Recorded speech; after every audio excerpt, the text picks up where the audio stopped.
is Madari about? मदारी जो है it's what is revenge for a common man. एक आम आदमी के लिए जस्टिस सिस्टम क्या है अंडर डेवलप्ड कंट्री में, उसकी एक्सप्लोरेशन है। आपने इस फिल्म का इंतखाब क्यों किया rather than going with a name जो बड़ा प्रोडक्शन हाउस होता है? ये वो स्क्रिप्ट था कि हर एक्टर चाहे उसको इतना मार्जिन, इतना डिटेल उसको मिले परफॉर्म करने के लिए, उसमें था थोड़ा सा entirely न्यू कास्ट। क्यों? बहुत पॉपुलर फेस को लाने से आपका जर्नी आसान हो जाता? तो मुझे लगता है जर्नी आसान नहीं होता, मुश्किल हो जाता, क्योंकि ऑब्वियसली हम जिस बजट में और जिस तरीके से काम कर रहे हैं ना वो शायद उनको समझ ही नहीं आता। लेकिन फिर आपको ये भी तो पता होता कि इतनी माइलेज तो मिलेगी। नहीं, हमने माइलेज के लिए नहीं बनाई, हमने फिल्म बनाई है ऑनेस्टी के साथ कि हमें ये फिल्म कहानी बतानी है और हमने शायद ये भी बताना है कि कहानी कैसे बताई जाती है। मदारी नाम क्यों? उसको लगता है कि वो आज़ाद है, यंग है, अभी तो पूरी दुनिया है जो उसने फतह करनी है, बट विद टाइम उसको फिर पता चलता है कि there are people, there are factors जो आपको कंट्रोल कर रहे हैं और हर चीज़ जो है ये जो कहते हैं ना कि ऑडियंस देखना चाहती है, ये गलत बात है। आप ऑडियंस को जो दिखाएंगे वो देखेगी। आप उनको कचरा दिखाएंगे तो वो कचरा देख के बोलेंगे ये कचरा है। स्पेसिफिक पॉलिटिकल पार्टी को रिप्रेजेंट करें जो कलर्स आपने यूज किए हैं। तो कलर का कोई कॉपीराइट थोड़ी है, कलर का कॉपीराइट हो तो फिर बात होती है। विजुअल की पावर ही है कि वो इंसान जो देखता है वो खुद परसीव करता है चीजें। तो I think it's open to interpretation for the audience, but हमने किसी को उस तरह टारगेट नहीं किया। जिसको जो सोचना है वो सोचे, बिकॉज हालात तो बदले नहीं। मैंने सुना आप बहुत जगहों पे फिल्म लेके गए थे, सपोर्ट नहीं मिली। सबके पास लेके गया हूं, सबके पास ऑलमोस्ट सबने बोला फिल्म बहुत अच्छी है, ये क्योंकि कह रहे कास्ट चेंज कर लो, लड़की डाल दो, वो कर लो, या इतने पैसे लेके इसको ये कर दो, ये तक भी बोला इसको एक काम करो 10-10 मिनट कट करके हमें दे दो, हम इसको अपने YouTube चैनल पे डाल देंगे। मतलब वो उनका पर्सपेक्टिव था, बट मुझे पता था मैंने क्या करना है।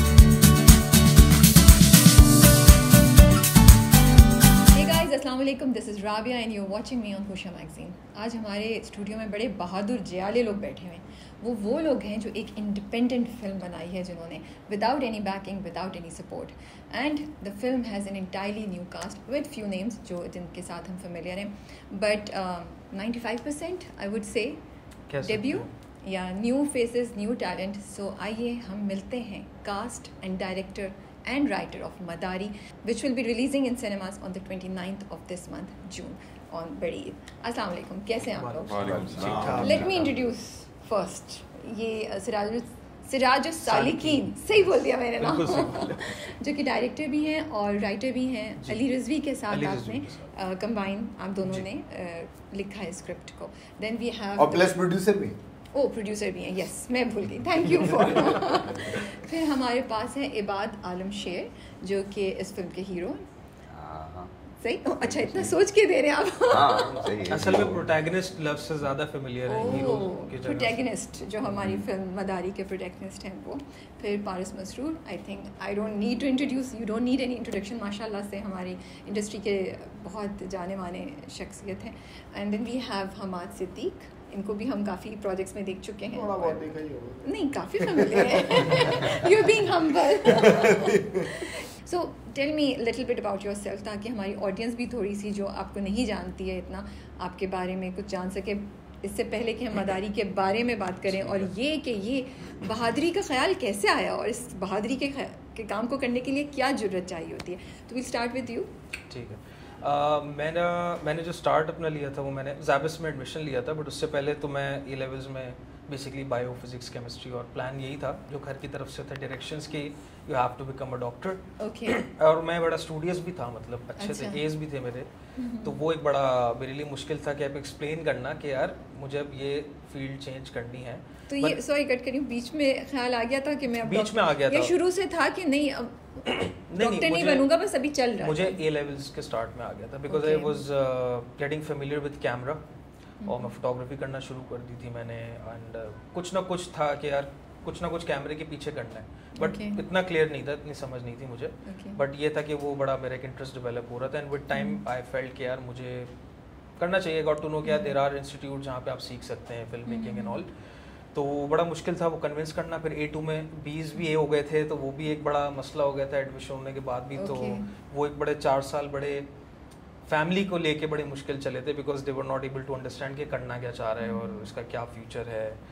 तो एक तो ये प्रॉब्लम अभी भी समझ सके वो, अब भी है थोड़ा, लेकिन अब आई थिंक वो जब पोस्टर्स बैनर्स देख रहे होते हैं कि अच्छा सिनेमा में थोड़ा कल जो मुलाकात हुई ना अंकल से, तो मुझे लग रहा था कि अब ट्रैक चेंज हो गया है अंकल का, थोड़ा सा अंकल ने जो तारीफें की और जिस तरह बोला कि तो एडमिशन मैंने लिया, बट जब I think it was the second semester when I started to watch world cinema, जब मैंने बाहर का सिनेमा देखा देन आई रियलाइज कि this is something that I want to do, ये मुझे अच्छा लगता है।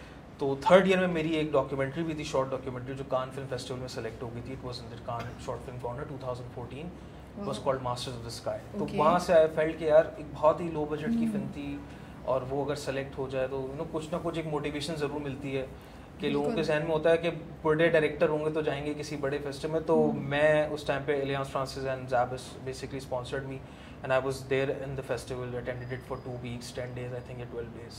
तो बड़ा वो that was an eye opener, and we got to meet so many celebrities and filmmakers. Iranian filmmaker Abbas कियारोस्तामी, हमारा one on one interactive session भी था।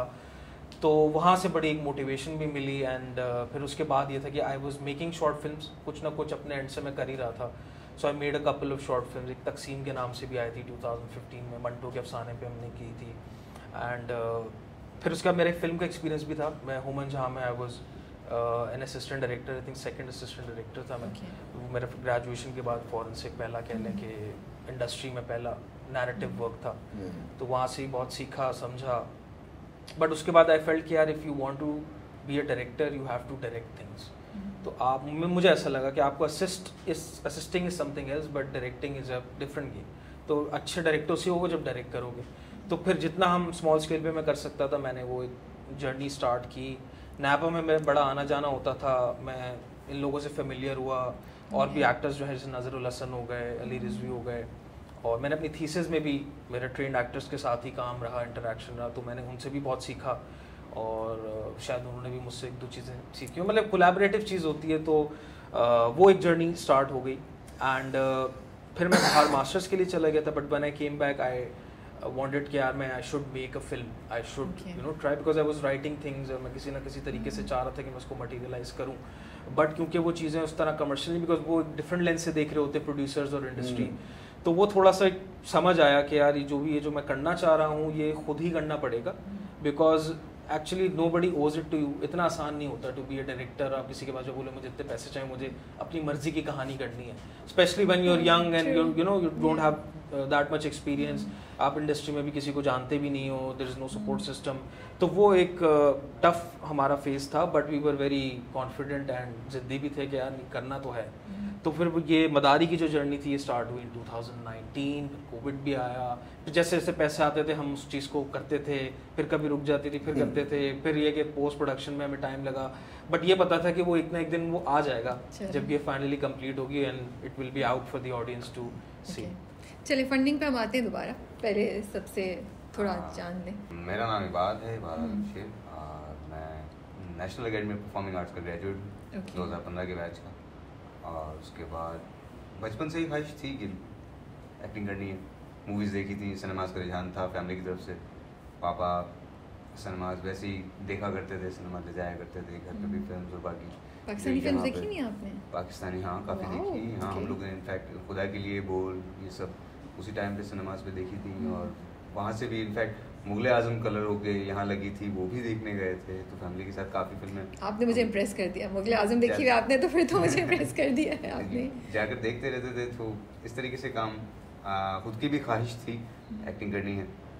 तो फिर जब इसके अंदर मैं नापा भी जब आया तो 2014 में मैंने डिसीजन लिया था कि मैं वहाँ पे ग्रेजुएशन के लिए अप्लाई करता हूँ। और वहाँ पे भी मैं ऑडिशन में रह गया था। देन फिर मैं अगले साल दोबारा गया हूँ 2015। अच्छा, पहले साल नहीं पास हुए आप? पहले साल नहीं हो पाया। अगली बार ज़रा भर के गए, इस बार सेलेक्ट हो गए। तो मतलब कुछ प्रैक्टिस करते रहे थे बीच में? इनका ऑडिशन का सिनेरियो होता है, एक पूरा एक मोनोलॉग देते हैं या नसर पारा एक पेज होता है जो आपको याद करके सुनाना होता है, या एक आप अपने पास से तैयार करके लाते हो। तो वो जो पहला वाला था उसके अंदर मुझे नहीं पता क्या वजह रही सेलेक्ट ना होने की, मगर नहीं हो पाए। अगली बार ज़रा और तैयारी से गए थे, इस बार ठीक है क्योंकि ज़ाहिर फेलियर चक चुके थे। तो अगली बार ज़रा फिर लिस्ट के अंदर ऊपर ही नाम आ गया था। देन फिर पूरा 3 साल का अरसा रहा। उस 3 साल में ट्रेनिंग के अंदर ये चीज़ अच्छी रही कि आवाज़ बेहतर होने की वजह से और बाकी सारी चीज़ें होने की वजह से किरदार अच्छे मिल जाया करते थे। प्रोटैगनिस्ट या एंटैगनिस्ट मिलता था बाकी सारी चीज़ों के अंदर भी। तो मोटे मोटे किरदार अक्सर मेरी तरफ आ जाते थे, तो वो चैलेंजेस होते थे। फिर उसके बाद पास आउट होने के बाद कुछ टाइम ऐसा रहा, मतलब कि काम फिर 6 महीने में और कुछ साल में एक आध दफ़ा आता था, वो स्ट्रगल चलती रही। देन फिर मदारी के लिए मुझे अप्रोच किया गया। फिर हमने 2019 में शूट पर गए, तो लॉकडाउन आ गया, फिर रुक गई, फिर हम दोबारा गए। बड़ी बात है इस बंदे की, ये बंदा लगा रहा है और अब तक ये फाइट किया है यार, हम लोगों ने फाइट किया है इसके लिए। तो शूट के लिए, शूट पे जाने के लिए नहीं, उसको यहाँ तक लाने के लिए सब चीज़ जर्नी है, आप लोगों का स्ट्रगल है। बिल्कुल 4-5 साल लगे हैं इसको पूरे अरसे में। और मैंने फिर वेट किया, क्योंकि जाहिर है ये एक ऐसी चीज़ थी कि ये वो मतलब हर बंदा एम करता है एक प्रोटैगनिस्ट को, एक मेन लीड को, मतलब आप एक फिल्म के अंदर लीड करना, आप हर बंदे की ख्वाहिश होती है, सही बात है, एक्टिंग करना। तो ये चीज़ जब मुझे मिल गई थी, देन मैंने कहा कि मैं वेट कर लेता हूँ, मैं सब्र कर लूँगा थोड़ा कि ताकि मैं बेहतर तरीके से दिख जाऊँ, मेरा पोटेंशियल देखे और फिर उसी लिहाज से मुझे अप्रोच किया जाए। तो इसलिए मैंने फिर सब्र किया, तो भी सब्र का मरहला जारी है, बस चंद दिन रह गए हैं, तो उम्मीद करता हूँ इंशाल्लाह अच्छा अल्लाह के आपके सब्र का बहुत अच्छा नतीजा आपको अल्लाह ताला अता फरमाए आप सबको। जी वारिस, आप कुछ बताना चाहेंगे अपने बारे में? कितने ऐसे से आप इंडस्ट्री में?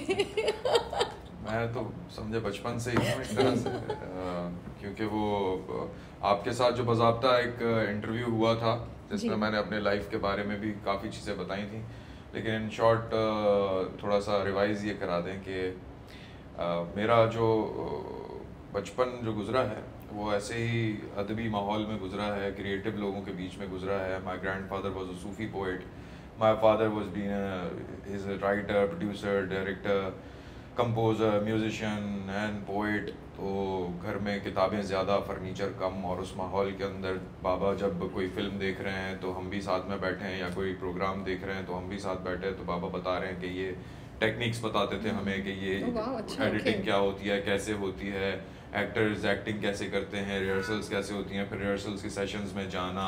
फिर बाबा जब एडिटिंग के लिए जाते थे तो मैं उनके साथ चला जाता था और मैं वो देखता था सारी चीज़ें।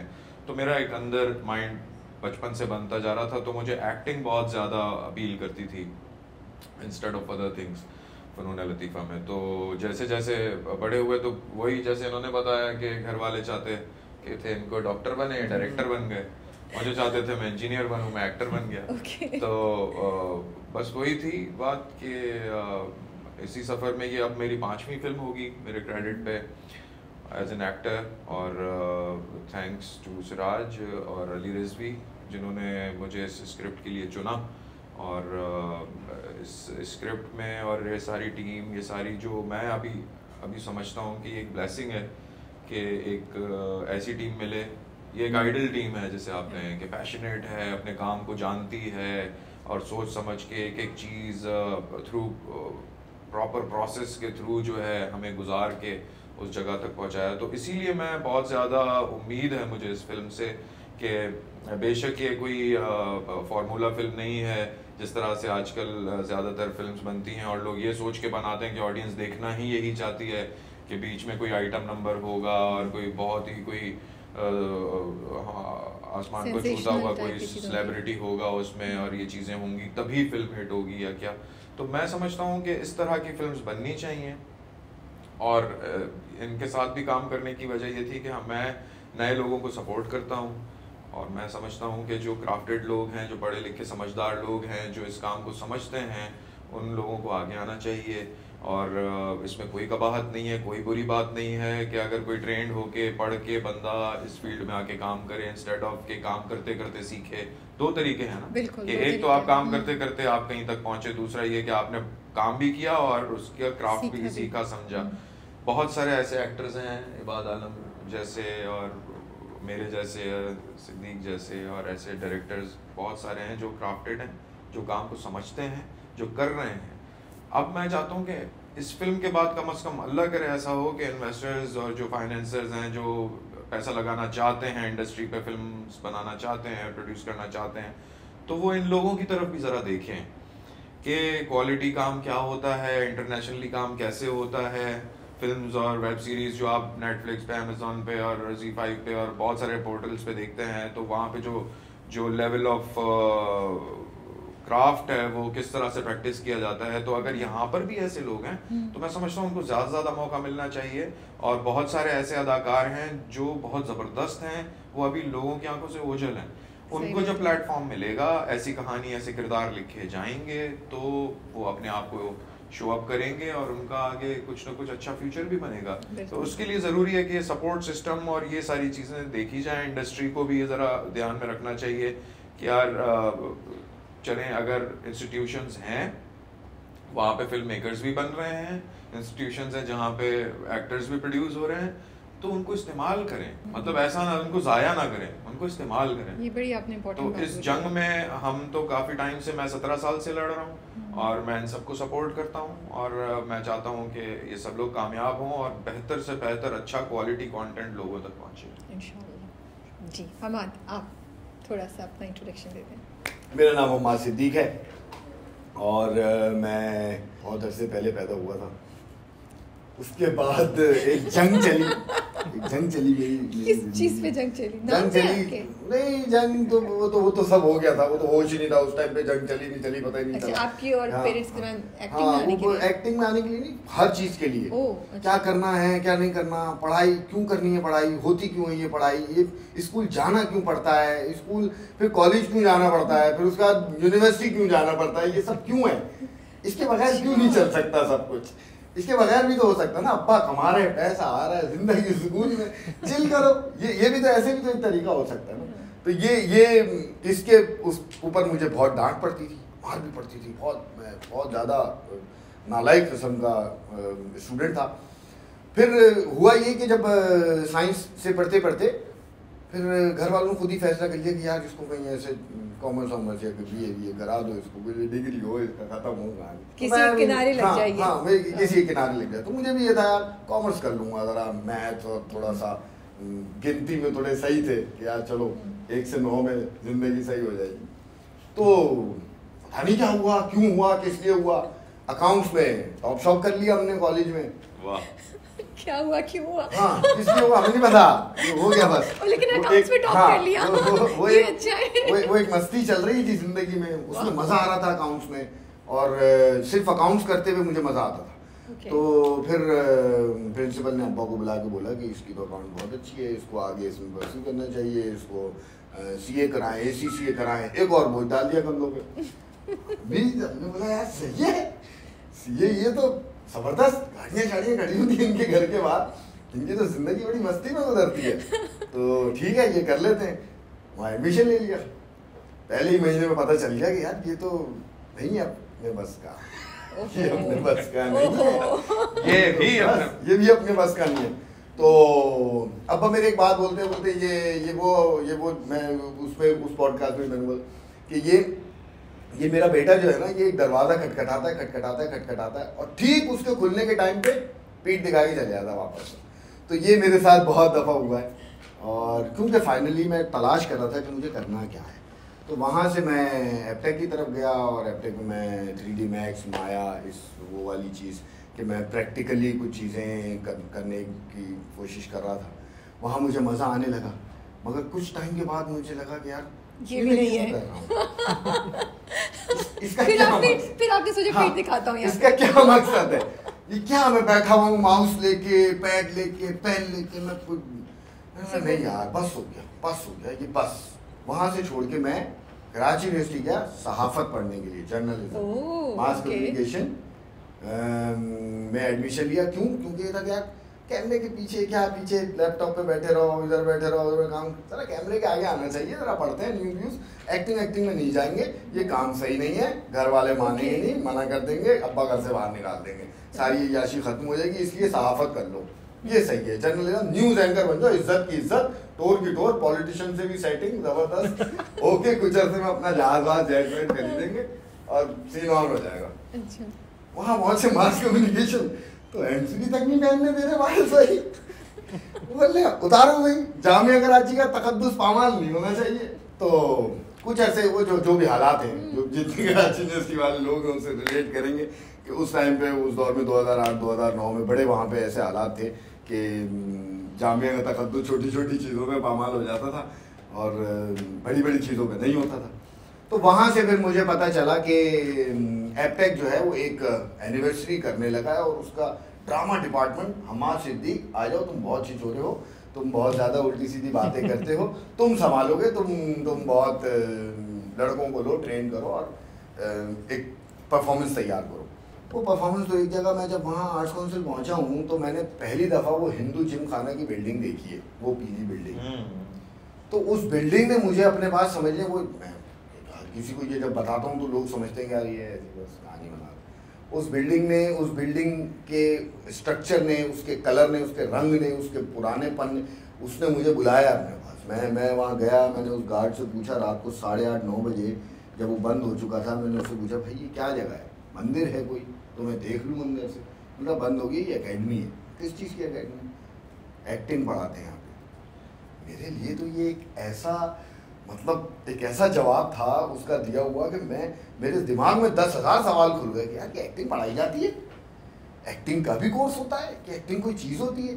क्योंकि एक्सपोजर नहीं था उस तरह का, लाइफ में उस तरह का एक्सपोजर नहीं था, घर से ही कम निकलते थे, इलाके से ही कम बाहर निकलते थे। तो जब सुबह मैं आया, वहाँ एडमिशन लिया, ऑडिशन दिया, एडमिशन हो गया, उसके बाद मेरी लाइफ 360 चेंज हो गई। और मुझे लगा कि मेरी ज़िंदगी को एक मकसद मिल गया कि मैं अब एक ट्रैक पे हूँ।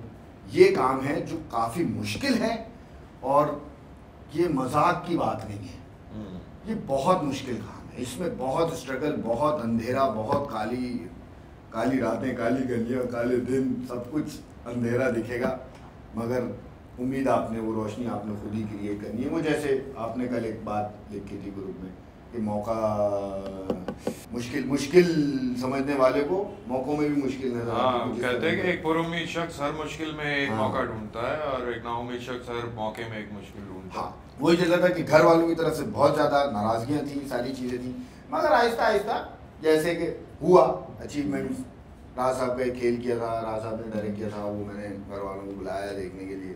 उन्होंने देखा, राहत काज़मी ने तारीफ़ की। जब राहत काज़मी एक ऐसा आदमी जो कि उन लोगों का आइडियल है, या वो लोग जिसके फ़ैन हैं, मेरे घर वाले, मेरे अम्मा अब्बा, तो वो जब आपके बेटे की तारीफ़ कर रहा हो तो आपको थोड़ा सा हो जाता है कि हाँ चलो ठीक है। वहाँ से फिर चेंज होना शुरू हुआ। सो अब कितने साल हो गए आपको? मुझे 2009 में मैं आया था नापा। ओके, सो ये तो काफ़ी लंबा टाइम है माशाल्लाह। सो खुश हैं आप? हाँ, मैं सही डिसीजन था? बहुत अच्छा डिसीजन लग नहीं रहा बहुत अच्छा डिसीजन था। मदारी नाम क्यों? मदारी ये नाम क्यों है? मदारी नाम इसलिए बिकॉज जिस तरह की कहानी है तो मदारी जो लफ्ज़ है वो बड़ा सिंबॉलिक है and it goes with the story. तो जिस तरह आप कहानी आपने अगर ट्रेलर टीजर में देखा है, एक डुगडुगी है और उसमें बंदर भी नाच रहा है और हमारा किरदार ये भी नाच रहा है, तो उसको लगता है कि वो आज़ाद है, यंग है, अभी तो पूरी दुनिया है जो उसने फतह करनी है, बट विद टाइम उसको फिर पता चलता है कि there are people, there are factors जो आपको कंट्रोल कर रहे हैं और हर चीज़ जो है सो क्या ये पॉलिटिकल सोशो इकोनॉमिक सिचुएशन पे एक सॉर्ट ऑफ कह सकते हैं, but focus is more on the personal story of that character. But क्योंकि the premise, the setting is of Karachi, और कराची तो फिर पॉलिटिकली गहमा गहमी तो उसमें है, तो वो कहीं ना कहीं हमें फिल्म में भी झलक दिखेगी उस चीज़ की।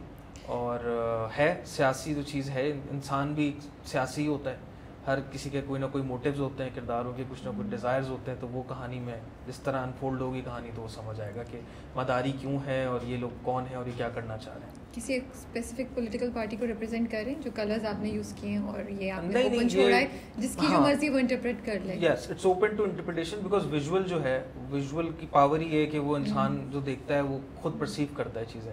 तो I think it's open to interpretation for the audience, but हमने किसी को उस तरह टारगेट नहीं किया है। बट लेकिन जो आपने कलर कॉम्बिनेशंस यूज़ की हुई हैं, हाउ आर यू केयरफुल? तो कलर का कोई कॉपीराइट थोड़ी है, बट कलर का कॉपीराइट हो तो फिर बात होती है। नहीं, कॉपीराइट तो बिल्कुल भी नहीं है। आई एम सेइंग कि नहीं, in the film we have mentioned.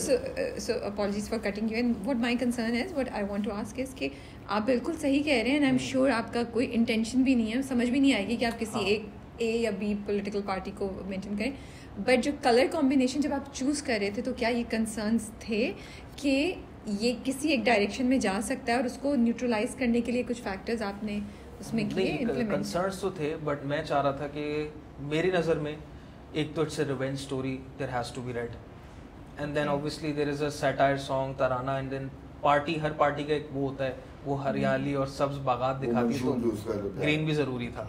हमारा आप सबके बारे में बात कर रहे हैं। हाँ, तो हमने कलर ऐसे लगे कि जिसको जो सोचना है वो सोचे, बिकॉज हालात तो बदले नहीं है, वैसे ही है। हमने भी सेटिंग 2008 की दिखाई है, 7 की दिखाई है, हालात अभी भी वैसे हैं, अभी तक वो उसी तरह रिलेटेबल है फॉर द मैसेज। एक तो ये, दूसरा है कि हाँ, ट्रेलर से एक लोगों के जो पब्लिक का एक आया कि किसी को लग रहा है कि फलाना पार्टी, किसी को लग रहा है ओ ये इस टारगेट किलर पे है, ये इस तरह के कमेंट्स आ रहे हैं, बट ऐसा है नहीं। बिकॉज अगर ऐसा होता तो सेंसर में हर सेंसर से क्लियर है, कोई कट नहीं है, कोई सीन कट नहीं हुआ है, and it's a very clean, very straight forward film. इसमें कोई इस तरह का एजेंडा, प्रोपेगेंडा नहीं है।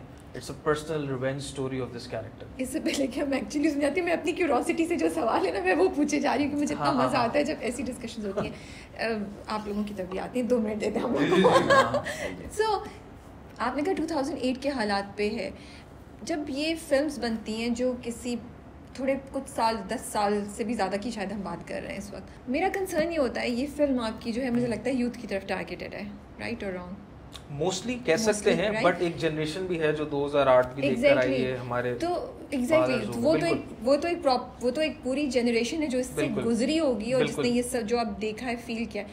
बट मूवी इटसेल्फ तो टारगेट उनको प्लस जो यूथ है विच इज़ द मेजॉरिटी उसको कर रही है। मेरा कंसर्न सिर्फ ये होता है unless it's about a specific event जो हुआ, जब हम जनरल बात करते हैं, आप लोग क्या कोशिश कर रहे हैं और क्या एफर्ट करें कि जो आज की यूथ है वो स्टोरी में इंटरेस्ट ले सके?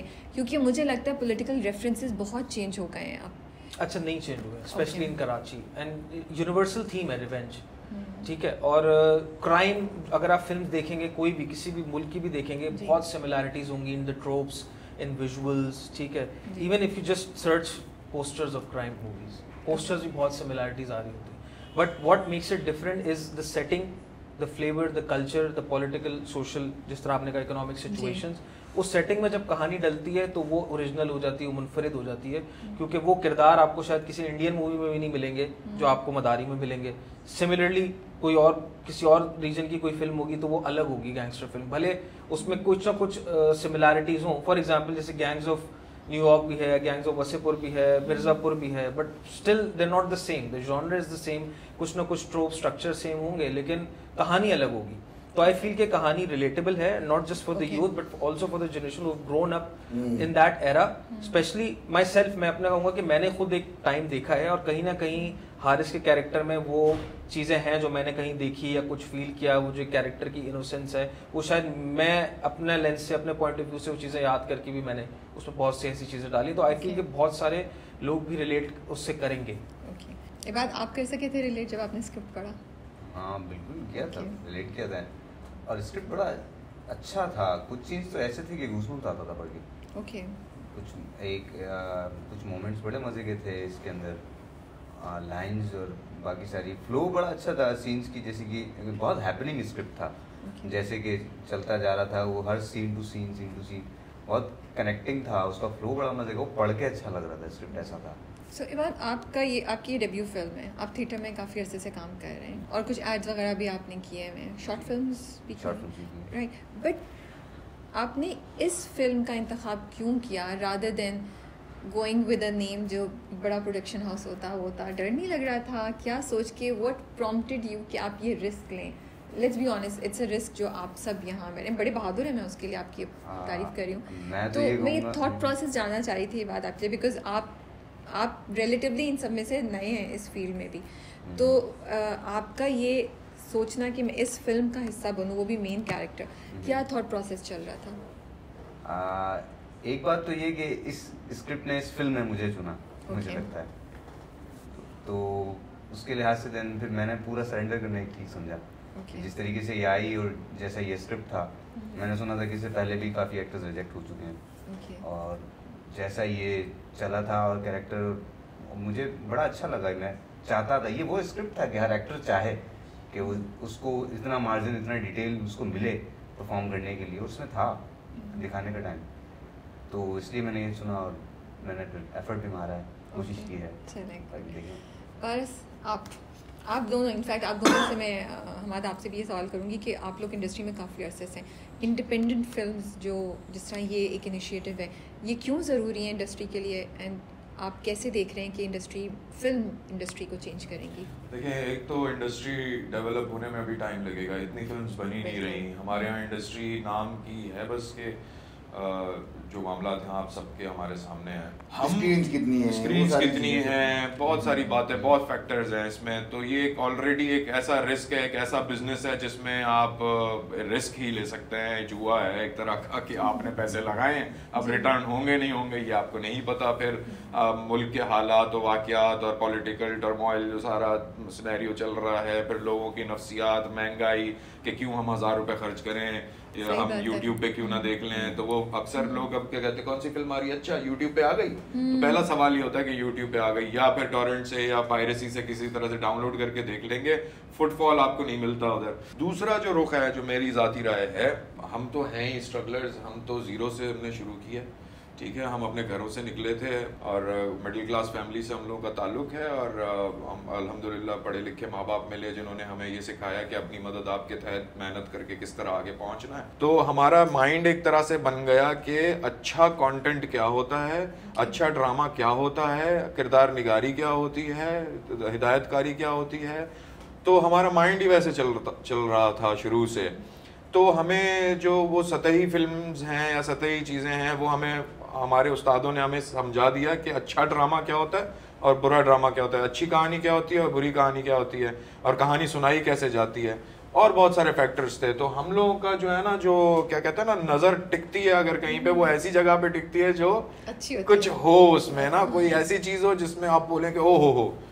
जैसे इन्होंने कहा कि मैं सोचता भी हूँ तो गूज बम्स आते हैं। तो ऐसी चीज़ जो आपको सोचने पे मजबूर कर दे, जो आपकी नींदें हराम कर दे और आप 4 दिन सो ही ना पाएं कि यार ये मैंने क्या देख लिया, ये क्या बात हो गई, आपके एहसास और जज्बात को थोड़ा सा उभारे वो। तो जब इतने सारे स्क्रिप्ट पढ़ लिए, तो जब इनका स्क्रिप्ट आया तो वो भी हमने पढ़ा, तो हमें अच्छा लगा। जैसे इन्होंने कहा तो मुझे भी अच्छा लगा। और अली रिजवी मेरा क्लासमेट है। और एक और मैं ये बात कहूँगा कि हमने कभी भी इस तरह से हमें वो सपोर्ट या वो रिस्पांस नहीं मिला इंडस्ट्री से जो एक पर्टिकुलर क्लास को मिल रहा है। या मैं कहूँ कि क्या बात है, मुझे समझ में नहीं आती कि या तो समझ नहीं है, या पहचान नहीं है, या पहचानना नहीं चाहते, कुछ है। लेकिन इन सारे फैक्टर्स से लड़ते लड़ते, क्योंकि मैंने ये सोचा कि बस काम करना है, दिखना है, काम करना है और काम करके खुद को मनवाना है, इसी जंग में हम सब लोग लगे हुए हैं कि हमें काम तो यही करना है। तो अब अच्छा काम होगा तो हम करेंगे, और बुरे काम न करना भी एक काम है। मतलब अगर आपको कोई, तो इस तरह इसी अप्रोच के साथ मैं चलता हुआ आया हूँ। और इस फिल्म से मुझे उम्मीद है काफ़ी। और हमने, इन्होंने भी, इबाद ने भी, मैंने भी, और बहुत सारे ऐसे अदाकार हैं, जैसे इन्होंने भी नाम लिया, नजरुल हसन है, वजदान है, हसन रज़ा है, साद फरीदी है। ये मैं वो नाम ले रहा हूँ जो बहुत ख़तरनाक अदाकार हैं ये लोग। और इनको जब आप आने वाले दिनों में, अभी आप इंशाल्लाह देखेंगे जो बाकी चैनल्स आ रहे हैं, ग्रीन एक नया चैनल आया है, उस पर भी आप देखें कि काफ़ी थिएटर के लोग अपीयरेंसेस दे रहे हैं। तो अब चीज़ें तब्दील हो रही हैं, लोगों को आहिस्ता आहिस्ता एहसास हो रहा है कि यार बेचारे बच्चों ने इतनी मेहनत कर ली है, तो इनको अब थोड़ा सा मौका दे देते हैं। तो ये बहुत मेरे लिए खुशाइंद बात है कि आने वाले दिनों में क्वालिटी कंटेंट बनने की तरफ रुझान हो गया है, और उन लोगों का भी रुझान हो रहा है। और ये जो कहते हैं ना कि ऑडियंस देखना चाहती है, ये गलत बात है। आप ऑडियंस को जो दिखाएंगे वो देखेगी। अच्छा कंटेंट पीटीवी पे, टेली थिएटर भी देखती थी, हर चीज देखते हैं ना ऑडियंस। तो मतलब ऑडियंस ने, तो आप उनको कचरा दिखाएंगे तो वो कचरा देख के बोलेंगे ये कचरा है। और मैं ये भी बताऊं कि ऑडियंस कोई बेवकूफ नहीं है, पब्लिक कोई अंधी नहीं है, वो देख रही है भाई, उनको पता है। मुझे पाकिस्तानी ड्रामा पूरी दुनिया में मशहूर है, चाहे वो म्यूजिक हो, चाहे वो एंटरटेनमेंट हो। हमारे यहाँ बहुत ज़बरदस्त टैलेंट है, और मैं समझता हूँ कि उसको अब भरपूर उसका यूटिलाइज होना चाहिए, और बहुत सारी फिल्म्स बननी चाहिए ताकि इंडस्ट्री कोई कहीं जगह पे जाके खड़ी हो, और पूरा साल भरपूर फिल्में बने। नए लॉट जो आई है, लड़के लड़कियां जो फिल्म पढ़ के आए हैं, तो उनको भरपूर मौका मिलना चाहिए। हम लोगों ने बहुत शॉर्ट फिल्म्स की हैं, उन्हीं स्टूडेंट्स की जो फिल्म में ग्रेजुएट होते हैं और अपनी थीसिस फिल्म्स बनाते हैं। कई थीसिस फिल्म्स इतनी ज़बरदस्त हैं, जैसे इनकी डॉक्यूमेंट्री जो फिल्म थी वो बाहर सिलेक्ट हो गई, जॉयलैंड बाहर सिलेक्ट हो गई, और बहुत सारी फिल्म्स हैं जो बाहर फेस्टिवल्स में उनको रिकॉग्निशन मिली। तो जब बाहर दुनिया रिकॉग्नाइज कर रही है, तो आप लोग अपना मुल्क क्यों नहीं कर रहा? ये तो वो है ना कि अपनी घर की मुर्गी दाल बराबर चल रहा है यहाँ पे मामला। तो अब ऐसा ना करें, मुल्क और कौमें वही तरक्की करती हैं जो अपने लोगों की कदर करें, अपने लोगों को पावर दें, अपॉर्चुनिटीज़ दें, तभी मुल्क तरक्की करेगा, तभी इंडस्ट्री भी क्रिएट होगी और तभी ये सारी चीज़ें होंगी। मैं तो पॉजिटिव हूँ और मैं सब लोगों से ये दरख्वास्त करूँगा कि ईद के मौके पे ये फिल्म आ रही है तो अक्सर ये डांस नंबर है इसमें, ये है इसमें, वो है फलाना सो, छोड़े भाई। मतलब आप क्या सारा दिन बिरयानी खाते रहेंगे? आप कभी कोरमा भी खा लें, कभी हलीम भी खा लें, कभी कुछ और चीज़ भी ट्राई करें, फ्लेवर है ना ये सारे। तो अब ऐसा तो नहीं है कि हार्ड एंड फास्ट रूल है कि जो पड़ोसी मुल्क ने फार्मूला दिया है उसी फार्मूले को हम जो है वो करेंगे और ज़बरदस्ती उसमें गाने भी ठूसेंगे और ज़बरदस्ती हम कहानी में ज़रूरत है नहीं और आप गाने ठूसे जा रहे हैं। मतलब वो चलते चलते लड़ते लड़ते अचानक किसी जगह पे आ जाते हैं और वहाँ पे एक ऐसा आइटम नंबर चल रहा है जो हमारे माशरे में हमने नहीं देखा भाई। अगर आप मरे जा रहे हैं कि आपको आइटम नंबर ही देखना है, मतलब मैं सोचता हूँ ये कैसी साइकी है, ये कैसी सोच है हमारी। ओन करना पड़ेगा ना पारस भाई, इसके लिए ओन करना पड़ेगा ना, अपनी चीजों को, अपने कल्चर को ओन करना डिनाइल की तरफ भागे पड़े। एक और बड़ी जबरदस्त, हम जो चीज बनाते हैं, जिम्मेदारी की बात है, हम जो चीज बनाते हैं हम किसके लिए बनाते हैं? ऑडियंस के लिए बनाते हैं, ऑडियंस के लिए बनाते हैं। अब ऑडियंस कौन है? मेरी अम्मी, मेरी बहनें, मेरी भाभियाँ, मेरे भाई, हमारी फैमिलीज। तो मैं चाहूँगा एंटरटेनमेंट के लिए मैं उन सबको साथ ले जाऊँ, ठीक है, और मैं बैठ के उनके साथ एंटरटेन हूँ। अब मैंने ये भी देखा कि हम पाकिस्तानी फिल्म देख रहे हैं, पीछे एक बंदा अपनी फैमिली के साथ बैठा हुआ था, तो उसके जो 15-16 साल की जो बेटियां थीं, तो अब वो स्लैंग भी उसमें बोल रहे हैं, उसमें बहुत सारी ऐसी बातें भी हो रही हैं जो डबल मीनिंग में चल रही हैं। डबल मीनिंग ज्यादा है, डबल मीनिंग हमारी फिल्मों में बहुत ज्यादा चल रहा है। लगता है स्क्रिप्ट में जो है ना डबल मीनिंग चीजें डाल दो तो स्क्रिप्ट जो है वो हिट हो जाएगा। ये एक माइंडसेट आ गया है, बहुत ज्यादा तो आ गया। वो ना वो बच्ची बार बार अपने अब्बा से पूछ रही, बाबा इसका क्या मतलब है, बाबा उसका क्या मतलब है। अब उसके बाबा के तो पसीने छूट गए एसी वाले हॉल में, उन्होंने उठाया अपनी फैमिली को और चुपचाप वहां से निकल चले गए। हमें ये नहीं करना, हमें नहीं करना ये। हमें ऐसा कंटेंट देना है जो थॉट को प्रोवोक करे, आपको सवाल दिमाग में उभारे, at the end of the day आप कुछ लेकर निकलें। आपका character, what is it about in the film? मेरा कैरेक्टर जो है वो एक ऐसे लड़के का कैरेक्टर, लड़का क्या वो लड़के से ऊपर ही हो गया थोड़ा सा, वो उसका कैरेक्टर है जो कि बहुत सारे सपने हैं उसके जहन में। बचपन उसने इस तरह का नहीं देखा कि जो बहुत नॉर्मल बचपन हो, उसका बचपन जो है वो गलियों कूचों में, इधर चौबारों में गुजरा है। वो मगर सपने हैं कि वो आगे तरक्की करे, चीज़ें करे। आसिफ बलोच मेरे किरदार का नाम। बलोच एक नॉर्मल आदमी जो सपने देखता है, उसी तरह का कैरेक्टर, मैंने उसको उसी तरह से परसीव किया और मुझे वो किरदार बहुत अच्छा लगा। और जो बात हो रही थी स्क्रिप्ट की, कि स्क्रिप्ट आया सामने, तो मुझे तो ऐसा लगता है कि यार पूरे पारस भाई 60 दिन का काम होता है ना सीरियल्स में, 50 दिन का, 35 दिन का। उन 35 दिन शूट करने के बाद बाज़ औक़ात उतनी खुशी नहीं मिलती जितनी इस तरह की फिल्म में एक सीन करके आ जाने में मिल जाती है। क्या बात, एक सीन करते हैं आप, वो जस्टिफाइड कर देता है आपको अंदर ही अंदर कि यार तूने जितनी स्ट्रगल, जितनी मेहनत, जितना काम अपने क्राफ्ट पे किया है, आज तुझे वो करने का मौका मिला, पसीने छूट गया आज। तो क्या था ऐसा जो करने को मिला?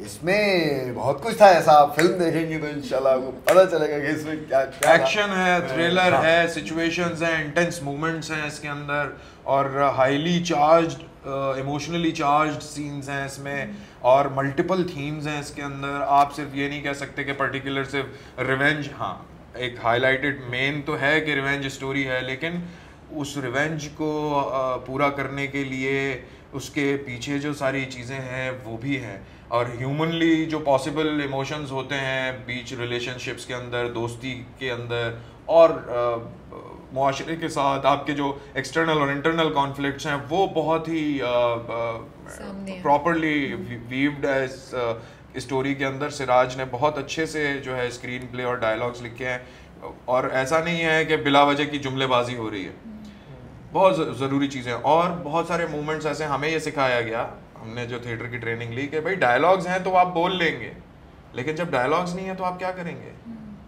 तो हमारे यहाँ इंडस्ट्री में, फ्रेटर्निटी में, हमारे एक्टर्स की और डायरेक्टर्स की जो आपस में रैपो बिल्डिंग होती है, तो एक मजाक में बात कहते हैं आँखों का फुटवर्क।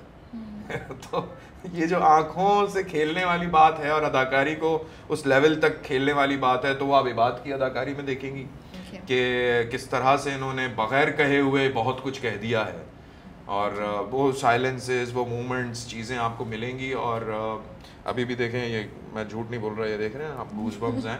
तो मैं जब इस फिल्म के बारे में सोचता हूँ, उसमें जो गुजरे हुए मोमेंट्स के बारे में सोचता हूँ, तो मुझे अंदर से फीलिंग आती है और गूज़बम्स होते हैं। और मुझे लगता है, आई एम डैम श्योर इंशाल्लाह, कि जब ये लोग, ऑडियंस ये फिल्म देख रही होगी ना, तो ऐसे मोमेंट्स आ रहे होंगे कि वो थोड़े देर के लिए स्टंट होंगे कि यार ये मूवमेंट, अच्छा ये मूवमेंट, व्हाई, बिकॉज इस तरह के इंटेंस मूवमेंट्स हमें नजर बहुत कम आते हैं आजकल फिल्म्स में, और आते भी हैं तो मेड अप होते हैं। मुझे तो लगता है कि ये फिल्म करने के बाद जब ये ख़त्म हो गई, तो 3 साल के प्रोसेस में, बीच में पेंडेमिक भी आया, ये पूरे प्रोसेस के बाद मुझे ऐसा लगा कि मैंने एक डिग्री और ली है। ये आपके लिए बहुत बड़ी बात है एज अ डायरेक्टर। बात है। और बस मैं ऐड करूंगा कि आसिफ बलोच का जो कैरेक्टर है वो बड़ा फनी भी है। ऐसा नहीं कि फिल्म थ्रू आउट बड़ी सीरियस है, बड़े मजे की कॉमिक है, गैंगस्टर, मगर प्यार होगा आपको, बड़ा गैंगस्टर है, और एक अजीब सा किरदार है जो कि एज में बड़ा है लेकिन अपने साथ छोटे लड़कों के साथ घूमता है और उनको बहुत सराउंड करता है, उनको बताता है ये होता है जिंदगी में सक्सेस पाने का ना, उसका मंत्र अलग है। वो सबको बताता है ये शॉर्टकट्स हैं, वो हालांकि खुद भी उसने नहीं पाया, एंड ही डजंट रियलाइज कि भाई मैं भी यंग नाइव लड़कों के साथ घूम रहा हूँ, मेरा एज डिफरेंस है बड़ा, तो वो उनको सॉर्ट ऑफ ट्रेन कर रहा है, उनको गाइड कर रहा है। और इन दोनों की केमिस्ट्री बड़ी अच्छी है, इनके जितने सीन साथ हैं कि यार एज डिफरेंस भी है फिर भी बेस्ट बडीज हैं, और दोनों की आइडियोलॉजिकल डिफरेंसेस बहुत हैं, हर वक्त लड़ते रहते हैं, आर्ग्यूमेंट करते रहते हैं सिस्टम पे कि सिस्टम ऐसे चलता है, मुल्क ऐसे ही चलता है, ऐसे ही करना पड़ता है। और ये क्योंकि बड़ा इनक्विजिटिव सा कैरेक्टर है, और उसके बाप के डेथ के बाद you know he has so many questions and he is always arguing with him कि यार ऐसा क्यों चल रहा है, ऐसा क्यों है, कभी हालात बदलेंगे, और वो बड़ा शॉर्टकट देखता है और बड़ा अपने आप वो अपनी थ्योरी बता रहा है, अपना लाइफ तो सुधरेगा ना, वो इस तरह वो बात कर रहा है। So you're gonna make people think दो पर्सपेक्टिव से।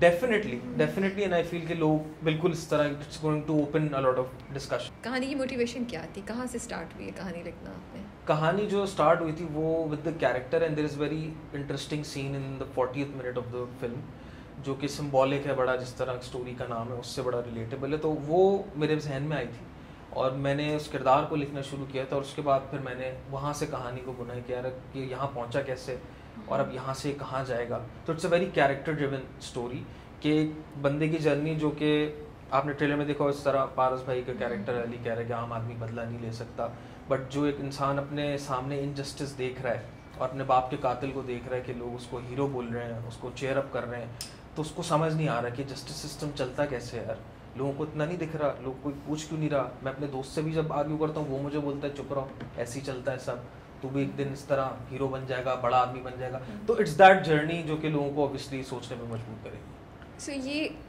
कहानी आपकी एफर्ट है कोई बात रेस करने की, बिकॉज ये कोई big banner high budget film नहीं है, ये इसमें आपका खून पसीना लगा हुआ है। तो I am curious to know कि इस कहानी की मोटिवेशन आपकी एग्जैक्टली क्या है? It's your personal story, your personal struggle, life ने जो दिखाया आप उसको रिप्रेजेंट कर रहे हैं? मेरे ख्याल में बहुत कुछ है, बहुत कुछ सबकॉन्शियसली भी होता है जो आप सोचते नहीं हो शायद, बट वो कहीं ना कहीं उसकी झलक होती है फिल्म में। सबसे पहली मोटिवेशन आई गेस ये थी, it was the story, the character and Karachi itself, कि हम यहाँ पले बड़े और हमने जिस तरह चीज़ें देखी हैं, तो वो कहीं ना कहीं इंसान कैथारसिस तो करता है अपना। तो अगर कोई राइटर है तो वो लिख के करेगा, कोई मूवी मेकर है तो मूवी बनाएगा, कोई म्यूजिशियन है तो वो गा के करेगा। तो आई फेल्ट कि हमारा सॉर्ट ऑफ ये कैथारसिस था to write the story and make this film, how we have seen Karachi and the people, और उनके साथ क्या हुआ है, क्या उनमें, क्या वो खुद रिस्पॉन्सिबल हैं या क्या चीज़ें हैं। तो वो it's an exploration of that. Out of curiosity, ये जो आपकी फिल्म है वो अभी जो प्रेजेंट कराची है उसकी उस तक आने के का पॉइंट है, लोगों को सोचने में मजबूर करेगी कि ये सब कुछ हुआ तो आज कराची ऐसा है, a point to rethink of our past and everything? ऐसा नहीं, इट्स नॉट बेसिकली टेलिंग कि कराची के साथ क्या हुआ या किस पार्टी ने क्या किया। इट्स बेसिकली टेलिंग कि what is basically justice system है क्या एक अंडर डेवलप्ड कंट्री में, एक जहाँ पे करप्शन है, क्राइम है, ये प्रॉब्लम्स हैं, तो जस्टिस सिस्टम आइडियल हो ही नहीं सकता। क्यों नहीं है वो, क्या वजह है, और एक आम आदमी क्यों फिर हथियार पकड़ता है एक मोमेंट पे आके, या उसको ऐसा लगता है उसको खुद मैटर्स अपने हाथ में लेने चाहिए। So it's an exploration of that and we are not giving answers, we are not telling people to think, we are saying कि सोचो ओपन एंडेड होगी एंडिंग, ओपन एंडेड फिल्म होगी। ओपन एंडेड नहीं है। ओके ओपन एंडेड नहीं है। मैं पहले से तैयार हो जाऊं, मुझे ऐसा नहीं है होती है ओपन कि लोग बोलेंगे कि ये क्या वो खत्म हो गया, ऐसा बिल्कुल नहीं है, because it's a proper structure. ये भी होता है ना अक्सर आप लोग फिल्म मेकर्स जो होते हैं ना, वो मूवी बंद तो कर देते हैं, रैप अप तो कर देते हैं, बट कुछ ना कुछ छोड़ देते हैं। इंसान कहता है यार अच्छी फिल्म जो होती है ना उसमें बता दे क्या हुआ। नहीं होता है अच्छी फिल्म में, कंप्लीट कंक्लूजन नहीं होता है। अच्छी फिल्म वो होती है जिसको निकल के लोग फिर बात करें यार ये भी कुछ था उसकी लाइफ में, या ये भी हो सकता था, या ये भी हो सकता था। सो बाद मैं फ्रस्ट्रेशन से गुजरूंगी टुवर्ड्स द एंड कि यार ये बताया क्यों नहीं, क्या हुआ, ये मेरे ऊपर क्यों छोड़ दिया है, और आप डिसीजन ले लेंगे कुछ ना कुछ फाइनल। बिल्कुल है, तो आपको बिल्कुल देखना पड़ेगा, लेकिन आप मुकम्मल फील करेंगी और बाकायदा आपको लगेगा कि मगर सवाल भी छूट जाएगा। हाँ ये दोनों काम हो जाएगा, मगर सवाल भी रहेगा दोनों। क्या ये भी ये होगा शायद, नहीं ये हो गया ये थोड़ा सा इंटायरली न्यू कास्ट, क्यों इतना रिस्क किस वजह से लिया जा रहा है? फिल्म इंडस्ट्री ऑलरेडी स्ट्रगल कर रही है, मैं आपको डिस्करेज नहीं कर रही हूँ, I think it's a brave move, I want to understand, and I think जो लोग सुन रहे हैं शायद उनके लिए ये बड़ी एक अच्छी बात होगी, मोटिवेशनल भी हो सकती है, इंस्पायरिंग भी हो सकती है और गाइडलाइन भी हो सकती है कि जब फिल्म इंडस्ट्री ऑलरेडी स्ट्रगल कर रही है, बजट भी लिमिटेड है, तो उसमें एक बहुत ज़रा पॉपुलर फेस को लाने से आपका जर्नी आसान हो जाता, लेकिन आपने वो नहीं किया, आपने बिल्कुल नया टैलेंट लिया जिसमें से बहुत से स्टूडेंट्स हैं, बहुत से नए एक्टर्स हैं, तो क्या वजह थी, क्या जहन में आप सोच रहे थे? अच्छा, एक तो ये कि मुझे लगता है जर्नी आसान नहीं होता, मुश्किल हो जाता। रियली? क्योंकि ऑब्वियसली हम जिस बजट में और जिस तरीके से काम कर रहे हैं ना, वो शायद उनको समझ ही नहीं आता। लेकिन फिर आपको ये भी तो पता होता कि इतनी माइलेज तो मिलेगी फिल्म। नहीं, हमने माइलेज के लिए नहीं बनाई, हमने बहुत ऑनेस्टी चलिए आप के साथ, सबसे पहले तो ये बात क्लियर कर दी कि माइलेज के लिए नहीं है, हमने फिल्म बनाई है ऑनेस्टी के साथ कि हमें ये फिल्म कहानी बतानी है।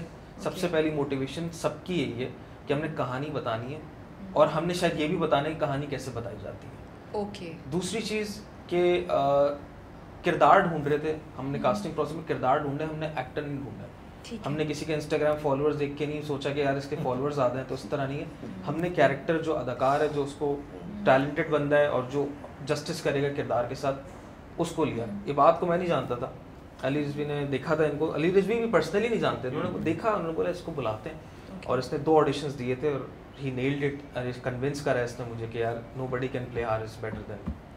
एंड तो ये हमारा basically process to make this film. It was not कि यार माइलेज मिल जाए, व्यूअरशिप अच्छी आ जाए, या कोई स्टार जुड़ जाए, स्पॉन्सर आ जाए, इसकी बिल्कुल कोई इस मूवी की इस तरह की इंटेंशन नहीं थी। क्योंकि सिर्फ अच्छा अदाकार नहीं चाहिए था, सिर्फ अच्छा अदाकार नहीं चाहिए था, अदाकार के साथ अवेलेबल अदाकार भी चाहिए था जो मेंटली और फिजिकली खुद को सरेंडर करे साथ। ओके। मैंने सुना आप बहुत जगहों पे फिल्म लेके गए थे, लेकिन कहीं से सपोर्ट नहीं मिली। सबके पास लेके गया हूं, सबके पास ऑलमोस्ट। शायद जब मैंने 30 मिनट्स वर्जन बनाया था इसका कंप्लीट करके, तब भी मैं बहुत लोगों के पास गया, बट फॉर सम रीज़न ऐसा नहीं था। अच्छा, सबने बोला फिल्म बहुत अच्छी है, इट्स ग्रिपिंग, परफॉर्मेंस बहुत अच्छी है, क्योंकि कह रहे कास्ट चेंज कर लो, लड़की डाल दो, ये कर लो, वो कर लो, या इतने पैसे लेके इसको ये कर दो, ये तक भी बोला इसको एक काम करो 10-10 मिनट कट करके हमें दे दो, हम इसको अपने यूट्यूब चैनल पर डाल देंगे। मतलब खैर वो उनका पर्सपेक्टिव था, बट मुझे पता था मैंने क्या करना है, तो हमें बस टाइम लगा, और डिस्ट्रीब्यूट भी हमने खुद की है।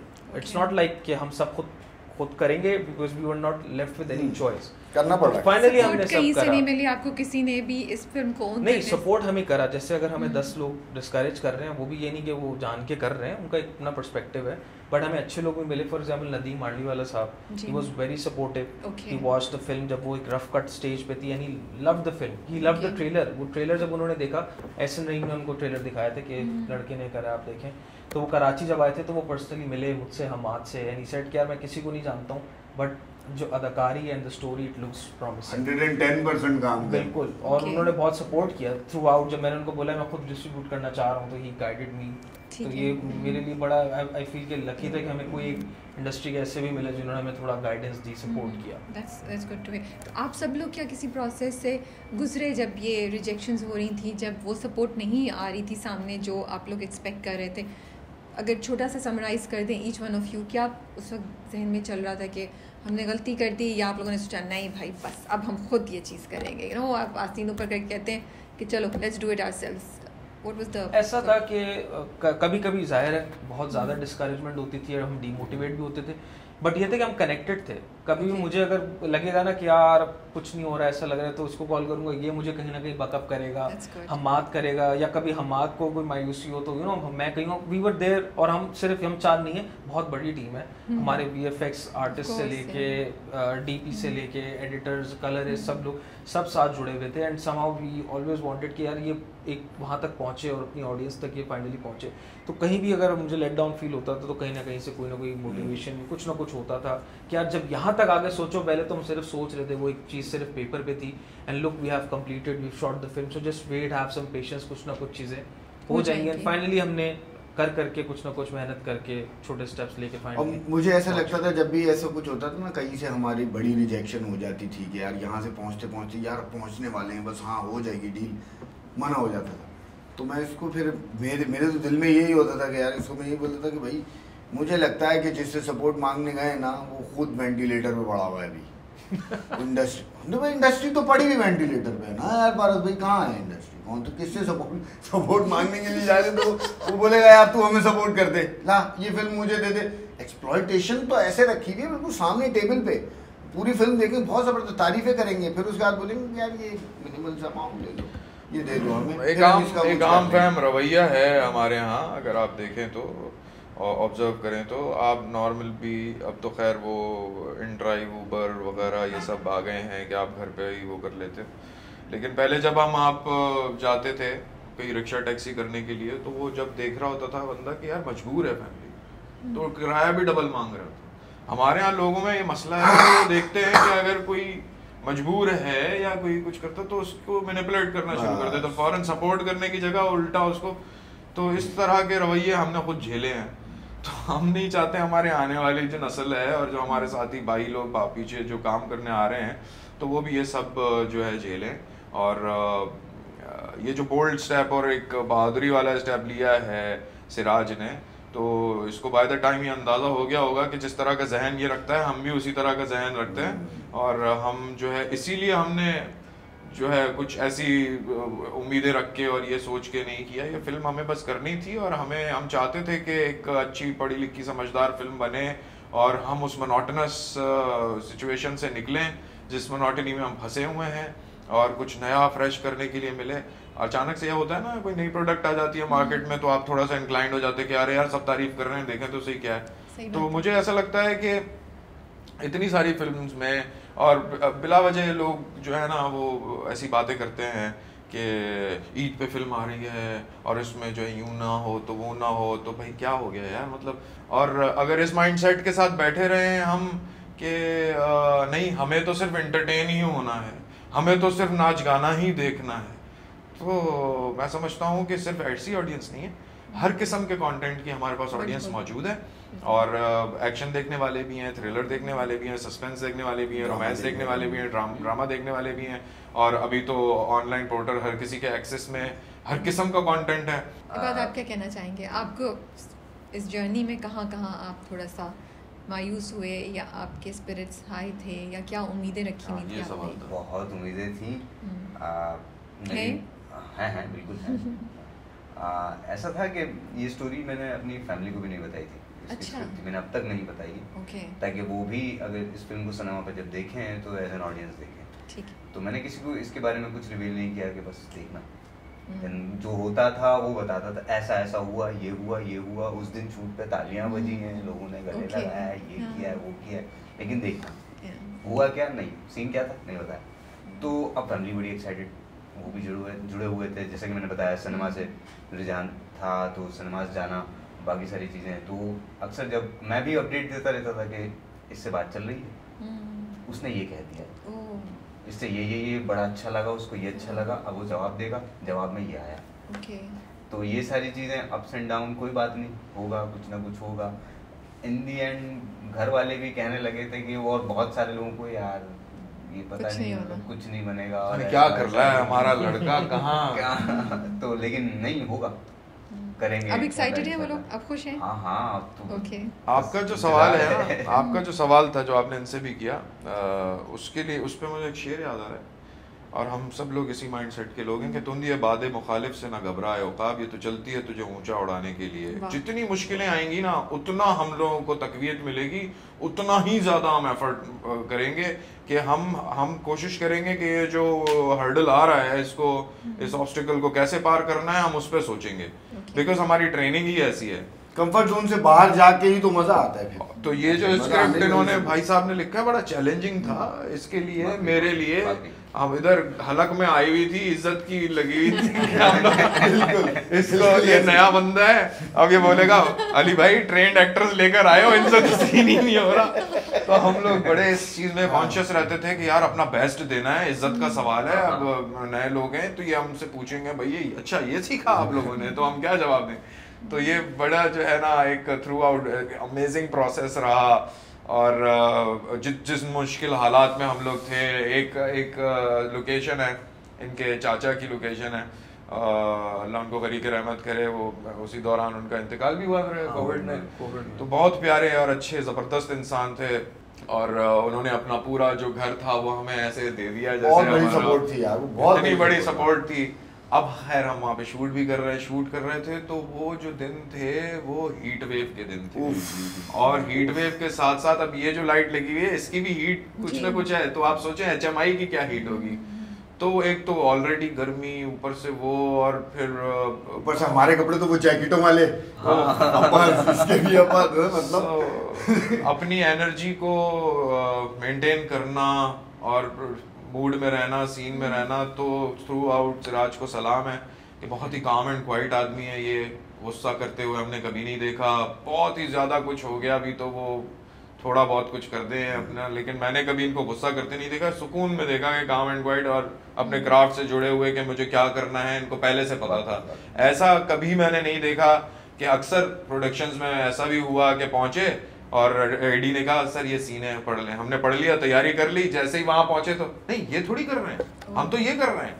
या ऐसी बात के जो है लोकेशन अचानक से चेंज हो गई, ऐसा कुछ नहीं था। प्लान के हिसाब से चले, अपने जो इन्होंने सोच रखी थी चीज़ें उससे ये टस से मस नहीं हुए, इधर उधर नहीं हुए, किसी बात से डिस्ट्रैक्ट नहीं हुए, because they had the plan और उसी प्लान के मुताबिक उन्होंने हमसे काम कराया टू द पॉइंट। ज़्यादा कोई इधर उधर की बात नहीं, कुछ नहीं, काम से अच्छे से। और ये सबसे इसकी बेस्ट बात थी कि प्रोफेशनलिज्म जो चाहिए था, जिसे मैं हमेशा से चाहता था कि यार ऐसा प्रोफेशनलिज्म हो, इस तरह से काम हो, और उसी तरह से इन लोगों ने किया। Siraj, what's next for you? Dramas या नहीं फिल्म्स? पता नहीं जो आएगा। आई होप सो, तो यहाँ भी आपने इनिशिएटिव लिया तो ड्रामा में भी आप ले सकते हैं, इंडिपेंडेंट ड्रामे भी बन सकते हैं ना, कुछ झलक हमें वहाँ भी ऐसा भी नहीं कि हर चीज डिफरेंट ही करें हम। मेरे ख्याल में हम ये डिस्क्लेमर तो आपने और वो भी कर सकते हैं। हाँ, ऐसा ना हो कि टाइप कास्ट हो ना कि बस इसी तरह की चीजें। हाँ, पोटेंशियल रखते हैं ये, और आने वाले दिनों में आप फिल्म देखेंगे जबरदस्त, कुछ ऐसी भी जो जिस तरह की फिल्म देखना चाहती है ऑडियंस, खास ऑडियंस, और इनके ड्रामे भी देखेंगे। अभी क्यों जाए ऑडियंस देखने ये film? It's an original story, you can call it a Pakistani film. ये किसी बॉलीवुड हॉलीवुड का चरबा नहीं, it's a very original story. सबसे पहली रीज़न ये है। एंड आई थिंक कि एंटरटेनमेंट वाली चीज़ जो होती है ना, बड़े बजट से फिल्म नहीं बनती है, ज़रूरी नहीं है।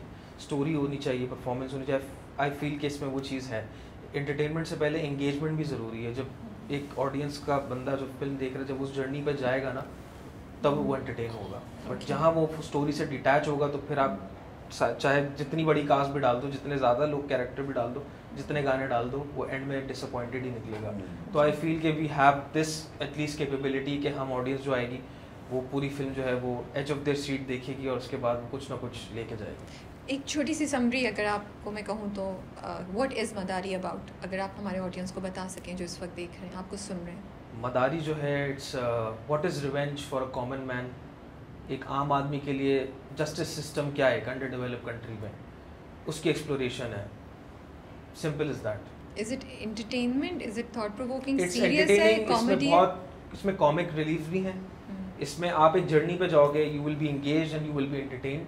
कुछ जगह पे आप हंसोगे भी, कुछ जगह पे आप इमोशनल भी होगे, कुछ जगह पे आप हारिस कैरेक्टर के लिए बड़ा तकलीफ भी महसूस करोगे।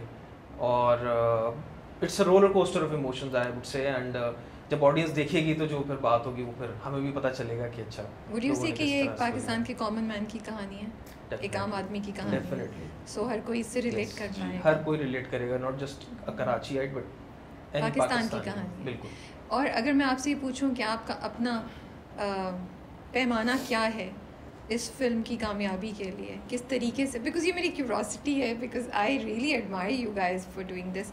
तो मैं सोच रही हूँ कि इतनी जब चैलेंजेस लेकर इंसान चल रहा है, आपके साथ बहुत बड़े नाम और हाई बजट के साथ फिल्म्स इस वक्त आ रही हैं, तो आप किस तरीके से देख रहे हैं सारी सिचुएशन को, और आपका अपना पैमाना क्या है कि ये हो गया तो मैं समझूंगा कि मैंने ये चीज़ अचीव कर ली, ये हो गया तो मैं समझूंगा कि हाँ शायद कुछ कमी रह गई। मुझसे किसी ने पूछा था कि क्या आपको क्या लगता है कि आपकी फिल्म जो है वो बॉक्स ऑफिस पे कामयाबी पाएगी। मैंने उनको ये कहा था कि मेरी फिल्म सिनेमा में लग रही है, यही मेरे लिए सबसे बड़ी कामयाबी है। हम लोग की फिल्म जो हमने खुद मेहनत से बनाई है, विदाउट एनी आई वुड से कि कोई बैकग्राउंड हमारा कोई फिल्म इंडस्ट्री से नहीं था, एंड फ्रॉम स्क्रैच भी 3.5 साल में हमने जो प्रोसेस, तो आई थिंक यही हमारे लिए सबसे बड़ी अचीवमेंट है। What does it take to have this kind of perception? I think this kind of viewpoint? persistence है और डिसिप्लिन भी है और मोटिवेशन बहुत ज़रूरी है, बिकॉज जिस तरह इन्होंने कहा ना कि ये पैशनेट लोगों का काम है, तो ये वाकई में पैशनेट लोगों का काम है, बिकॉज हम एक एक दिन गिन रहे हैं 4 साल से, एक एक दिन आज क्या हुआ, आज डिसअपॉइंटमेंट, तो वी वर वेटिंग, सुबह यहाँ गए थे, रात यहाँ बैठे थे, शाम में मूवी के रिलीज होने के बाद सबसे पहले क्या देखेंगे? रिव्यू पढ़ेंगे, ट्विटर पे जाके उसकी ट्वीट्स चेक करेंगे, क्या करेंगे? आई थिंक रिव्यूज मैं देखूंगा, बिकॉज मैं और हम सब जानना चाह रहे हैं कि लोग क्या सोचते हैं मदारी के बारे में, क्या उनको मूव किया कहानी ने, किसी किरदार ने, जो भी है, बुरा भी जो भी है, हमें भी है curiosity. Thank you so much for your time. Thank you आपका बहुत शुक्रिया, आपने हमें यहाँ मदऊ किया, हमें मौका दिया कि हम अपनी फिल्म को प्रमोट कर सकें, हम इस तरह के कंटेंट को लोगों तक पहुँचाने की कोशिश कर सकें, हमें बुलाने का बहुत शुक्रिया। आप लोग आए, देखें, फिल्म देखेंगे, जरूर देखेंगे, और सब लोग देखेंगे तो फिर हम और बनाएंगे। मुझे लगता है इंडिपेंडेंट फिल्म्स इंडस्ट्री के लिए बहुत इंपॉर्टेंट है, बिकॉज वो एक as you said individual point of view लेकर आते हैं, जो शायद जो कमर्शियलिज्म में कहीं कॉम्प्रोमाइज़ हो रहा है, साथ साथ नया टैलेंट, और आप लोग उन चीज़ों में गिवन नहीं करते जहाँ बहुत बड़ी बड़ी फिल्म्स और बहुत बड़े बड़े नाम गिवन कर रहे हैं। और मुझे ये भी लगता है कि इस अटेम्प्ट के बाद काफ़ी न्यू फिल्म मेकर्स को तक़वियत मिलेगी, उनको भी कॉन्फिडेंस मिलेगा कि यार हम भी कर सकते हैं। और मुझे सबसे ज़्यादा अच्छा आप लोगों का एटीट्यूड लगा है, क्योंकि मुझे लगता है जो लोग सोच रहे होंगे कि हम ये करें नहीं करें, वो इस बात से सीखेंगे कि ज़रूरी नहीं है कि पहली दूसरी ही में ही आप बहुत बड़ी उम्मीदें कुछ अपने लिए रख लें, पॉइंट्स वो अचीव हो जाते हैं, तो that's good, and it's a journey जो आप सबका इंशाल्लाह विल सी यू। हाँ, लेकिन ये एटलीस्ट ये भी तो होगा ना कि ये फिल्म देख के ऑडियंस को अंदाजा होगा कि इस तरह की भी फिल्म बनाई जा सकती है, लोग पोटेंशियल रखते हैं। आई थिंक बहुत नया टैलेंट हमें सामने नजर आएगा in every field related to the film making, and I think Ibad is going to surprise a lot of people. Inshallah. बहुत talented है, extremely talented, और पूरी जर्नी में सोचे ना, 1.25 घंटे की फिल्म में हर जगह है ये, और जिस तरह से हर इमोशन रिपीट ना हो, किस तरह वो प्रोग्रेशन है उसकी, वो आई फील के बहुत अच्छा। आपको पता है ना आपने कितना उनके कंधों पे भी प्रेशर डाल दिया है 2 घंटे की जर्नी में। हाँ, बिल्कुल डाल दिया, बट it was like अच्छा नहीं, आई थिंक प्रेशर फील हो रहा है बहुत लोगों को बड़ा मजा आएगा। ट्रेलर में तो अच्छा लग रहा है सब, तो चले हमारी दुआएं आप लोगों के साथ कि अल्लाह करे फिल्म डज एक्सट्रीमली वेल, ताकि आप लोगों के लिए भी और राहें खुलें और आप जैसे और जो जियाले लोग हैं उनके लिए भी नई राहें खुलें। So we wish you all the best. Catch Madari in cinemas on 29th of June.